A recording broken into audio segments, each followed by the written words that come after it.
अल्हम्दुलिल्लाहि रब्बिल आलमीन वस्सलातु वस्सलामु अला सय्यिदिल मुरसलीन अम्मा बाद औज़ु बिल्लाहि मिनश शैतानिर रजीम बिस्मिल्लाहिर रहमानिर रहीम। अस्सलाम वालेकुम व्यूअर्स, आज एक्सरसाइज नंबर 3.3 का क्वेश्चन नंबर आपके सामने 3 डिस्कस किया जाएगा। इसका पार्ट नंबर 3 और पार्ट नंबर 4 आज आपके सामने डिस्कस करूंगा। वेरिएशन का हम चैप्टर पढ़ रहे हैं क्लास 10th का साइंस ग्रुप का व्यूअर्स। क्वेश्चन नंबर 3 की हेडिंग है find a mean proportional between this and this. Viewers, मैं आपको बता चुका हूँ मीन प्रोपोर्शनल जब फाइंड किया जाता है तो दो वैल्यूज़ जो दी होती हैं गिवन, वो ए और डी की जगह प्लेस करनी होती हैं। ए और डी से क्या मुराद है व्यूअर्स? जनरल फॉर्म इस तरह से होती है, प्रोपोर्शनल हमेशा दो रेशोज़ के दरमियान में होती है, ए रेशो बी प्रोपोर्शनल सी रेशो डी। अब बी और सी सेंटर में है, आपको पता है, मैं आपको बता चुका हूँ कि सेंटर वाली दो वैल्यूज़ यानी बी और सी, इसको मीन वैल्यूज़ कहा जाता है और जो किनारे वाली हैं उसको एक्सट्रीम वैल्यूज़ कहा जाता है। हमने क्या फाइंड करना है? मीन प्रोपोर्शनल, यानी कि सेंटर वाली दो वैल्यूज़। तो अब जो गिवन वैल्यूज़ जो आपको दी हुई हैं फर्स्ट एंड सेकंड, फर्स्ट को आपने ए की जगह लिखना है, सेकंड को आपने डी की जगह लिखना है, और जो दरमियान वाली दोनों वैल्यूज़ हैं उसको आपने एक ही नाम देना है। जो भी आप लेट करेंगे, जेड लेट करेंगे, पी लेट करते हैं, एल, जो भी आप लेट करते हैं, उन दोनों वैल्यूज़ को आपने एक ही नाम देना है। और फिर product of extreme and product of mean का रूल लगाकर उसको हम फाइंड करेंगे। देखें व्यूअर्स, पार्ट नंबर 3, ये ए की जगह पे वैल्यू दी हुई है 15, पी की पावर 4, क्यू 3 की पावर, आर की पावर 3, ठीक हो गया, कॉमा। सेकंड जो डी की जगह पे रिप्लेस करनी है वैल्यू, वो क्या है? 135, क्यू की पावर 5, आर की पावर 7।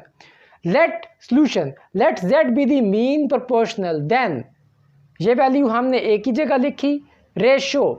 अब यहाँ पे व्यूअर्स हमने इधर भी मैं एक्स लिख लेता हूँ क्योंकि यहाँ पे एक्स लेट किया हुआ है मैंने, लेट एक्स, ठीक है व्यूअर्स, मैंने जो नाम रखा वो एक्स रखा मीन प्रोपोर्शनल का। अच्छा व्यूअर्स, यहाँ पे एक चीज़ मैं आपको पहले भी 2-3 बार बता चुका हूँ, क्वेश्चन के अंदर जो वेरिएबल होगा वो वेरिएबल आपने लेट नहीं करना। अब देखें एक्स यहाँ पे मैंने लेट किया, लेकिन ये वेरिएबल क्वेश्चन में नहीं है, ये मैं कर सकता हूँ लेट, ठीक है व्यूअर्स, ये वेरिएबल में लेट कर सकता हूँ। अब देखें सेंटर में एक्स आ गया, बी की जगह पे प्रोपोर्शनल का साइन, फिर सी की जगह पे भी एक्स आ गया। अब रेशो डी की जगह पे ये वैल्यू आएगी 135, क्यू की पावर 5, आर की पावर 7।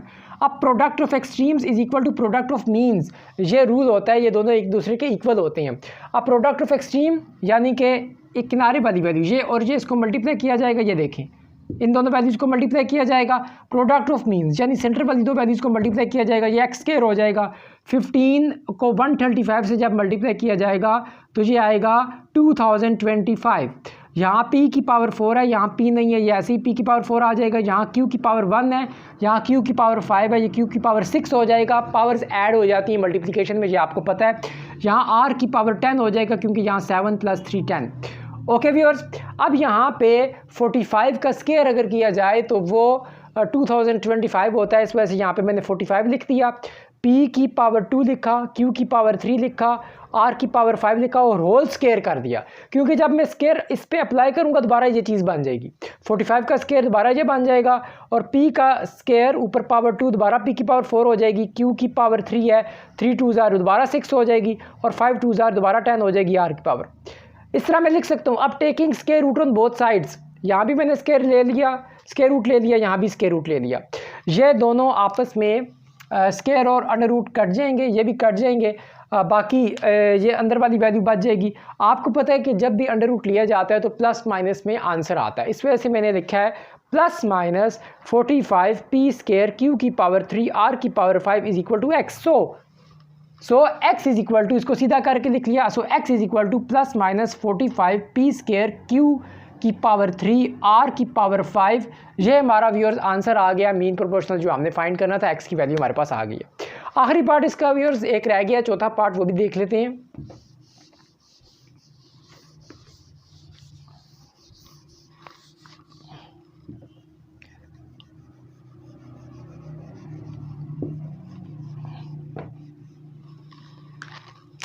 पार्ट नंबर 4 व्यूअर्स, अब यहाँ पे जो दो वैल्यूज़ दी हुई हैं, पहली वैल्यू है x² - y² कॉमा दूसरी वैल्यू है x minus Y divided by x plus Y.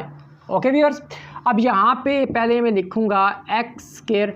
सबसे पहले व्यूअर्स आपने ये देखना है जो चीज़ मैंने पहले पिछले पार्ट में कही थी।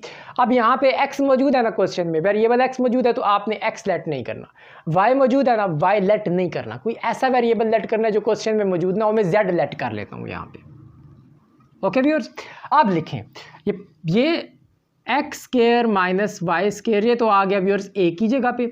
सेंटर वाली दो वैल्यूज़ आपने मालूम करनी है, वहाँ पे z आएगा, इधर z आ गया, फिर प्रोपोर्शनल का साइन, 4 डॉट्स होते हैं व्यूअर्स, प्रोपोर्शनल का साइन, ठीक है, प्रोपोर्शनल का साइन आ गया।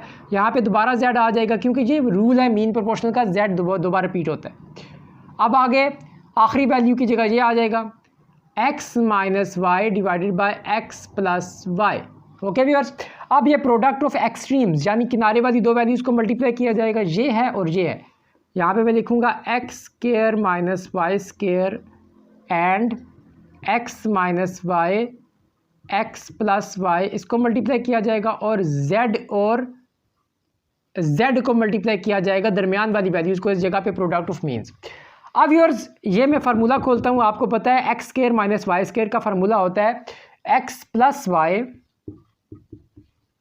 Into X minus Y. इसकी जगह ये आ गया, ये ऐसे ही लिख देता हूँ X minus Y divided by X plus Y, ये हो जाएगा जेड स्क्वायर।